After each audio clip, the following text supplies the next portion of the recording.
orain etortzen zait burura, zerbait, guraso bat, gure eskolako guraso bat, bere semea, gelako nagusiena izatea, edo gelako txikiena izatea tokatzen zaionean, postu egiten da. Zaten duze ondo.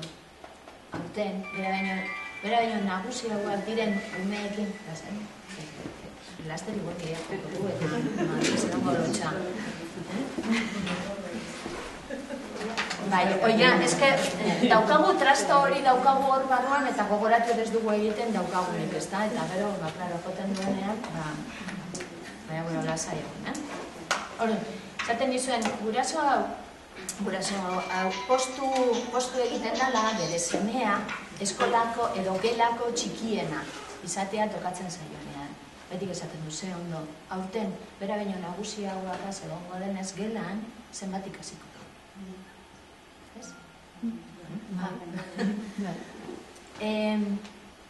Karo, urrengo urtean, gelako nagusiena izatea tokatzen zaionean, orduan ja ez da inpozik egoten. Zaten du, klaro, aurten nire semeak ez dugu handirik ikasiko. Besteak, berak dakien guztia zurgatu egin diete, eta ez du ezer ikasiko. Bera ez da konturatzen, nagusi bat eta txiki bat, asko dakien bat eta gitxiago dakien bat, modu batekoa den pertsona bat, eta oso diferentea den pertsona bat, elkarrekin daudenean, bardin dala, ze papeletan egongo zaren, jakitun papelean, edo ez dakizunaren papelean, interakzio horretan beti gauzak ikasten direla. Zelan, zergaitik, txikiena oso argi dago, ez da? Txikiak, nagusiak ikustean, ikasten duela hori mundu guztiak daukagu oso argi. Zenbat seme-alaba daukazu ez? Bat? Bi? Hiru? Bat baino gehiago daukazuena. Bigarrena ez da lehenengoa baino azkarragoa? Txiki, a ber, behin hau galdera hau esan egin nuen, eta batek esan, ez 18 urterekin ja, ez 18 urterekin ez. Baina txikiak direnean, bigarrenak bizkorragoak dira. Azkarrago ikasten dituzte gauzak. Karo, zaten gu, karo, alboan daukan maisuarekin errezagoa. Hori, errezaga ikustea txikienak zelandua zen askozarinago nagusiaren laguntzaz. Eta nagusienak ere. Eta nagusienak zergaitik ikasten dute, zelan ikasten dute. Bueno,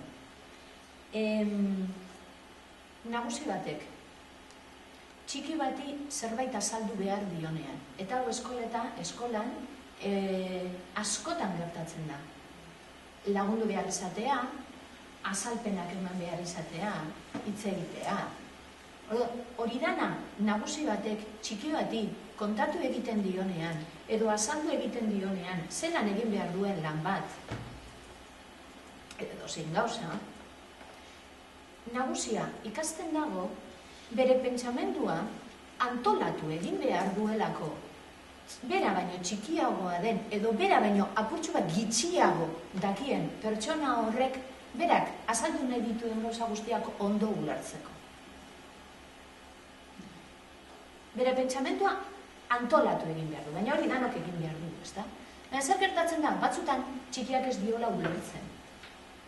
Txikiak ez dakiela zer esan nahi duen. Orduan, nagusienak berrantolatu egin behar du bere pentsaera, txiki horrek, edo beste pertsona horrek, hobeto ulertzeko. Zuk egiten duzu nagusienak egiten duen berrantolakuntza hori itzelezko ikasketa bat da. Nik orain zuen aurpegia begiratzen ditut.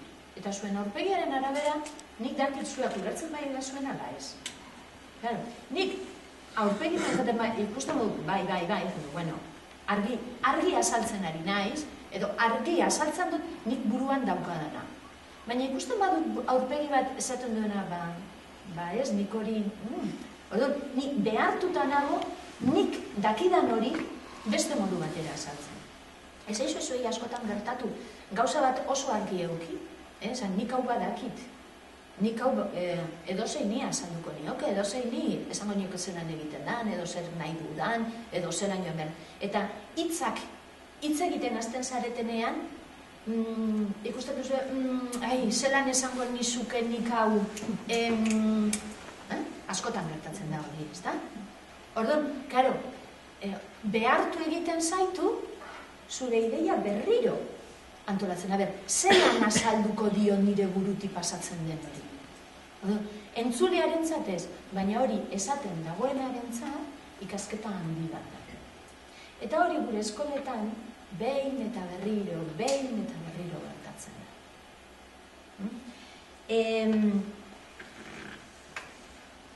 Dago ezer bat, gainera guk eskolan askotan konprobatu dugu, ez? Gauza bat azaltzen egon, ume bati, eta umeak ez du lertzen. Eta zu direzu, zelan du kontra azaldu diola nik honi, eta ez duzu modua aurkitzen, ez? Eta aldiz, beste batek kontatzen dionean, beste batek azaltzen dionean, bera baino, pizkaga gehiago dakiena, bera baino zahartxuagoa dena gehienetan izaten da. Ume horrek, pertsona horrek, azaldu egiten dionean, lehenengoan harrapatzen dio. Guk askotan, buruketa matematik batzuk ez dakizu zelan azaldu umeari, eta alboan daukan beste batek ematen dion azalpenarekin amaituta. Akabo. Hau zer da, badago justifikazio teoriko bat. Hemen dago Vygotsky deitzen den tipo bat, eta horrek hitz egiten du garapen hurbileko aldeaz, eta berak esaten duena da irakasleok edo zerbait irakasten gabizenok beti gai izan behar garela garapen hurbileko alde horretan kokatzeko besteak benetan ikasteko. Eta guri batzutan zaila egiten zaigu alde hori buruan dagoen alde horretan sartzea. Baina umeak euren artean askoz de errazago daukate. Horregaitik da horren arrazoia. Orduan, nagusienak batzutan konparatu egiten dutelako. Eredua daukatelako eta ereduen bidez ere ikasi egiten delako. Asko ikasten da ere ikusiz, zelan egiten duten bestek, holan ikasi egiten dugu. Eta hor, txikiek asko daukate ikasteko. Baina nagusienak ere azaltzeko orduan eta bere euren pentsamentua berrantolatzeko orduan ere ikasketak ematen dira. Hor ikusten da, batzutan, irakasleak azalpenak eta ematen dituzunean, umeak ez dira ausartzen irakasleen azalpena kuestionatzen. Honek hau esaten badu, holan izango da. Ez dago, hau da, dagoen distantzia, boterean dagoen distantzia oso handia da, irakaslearen kontra joatea igual zailago da, ez? Baina beste ikaskide batek ematen dizkidan azalpenekin ume bat ez badator bat, askoz be konfidantza gehiago dauka esateko ez, ni ez nago ados zuk esaten duzun horrekin. Orduan, hor berriro beste txoke bat ematen da, eta niri batek esatea ez ni ez nago ados zuk esaten duzun horrekin, nire burua ere behartu egiten dut, zelan defendatu aldut nire ideia? Zelan argudiatu aldut? Zelan konbentzitu aldut pertsona hau? Eta hori da benetazko ikasketa bat. Hor, gure geletan askotan ematen dira egoera horrek. Adibidez, gure eskolara, eta nik uste duzuen eskoletan ere gauza bera gertatuko dela. Gure eskolara datozen, irakasle berriak. Eta ikusten dutenean, 2 urteko umeak adaptazio prozesu horretan, eskola handietan hain gogorrak eta izaten direnak, eta inbeste negar eta mingarriak izaten direnak, gure eskoletan oso leunak dira. Berehala sartzen dira umeak eskolako dinamikan. Zergaitik, ja lehendik, veterano batzuk daudelako, eta veterano horreik eurentzat eredu bat direlako. hemen ez da negar egiten, hemen bagauz da hau dut hemen, ez dute negar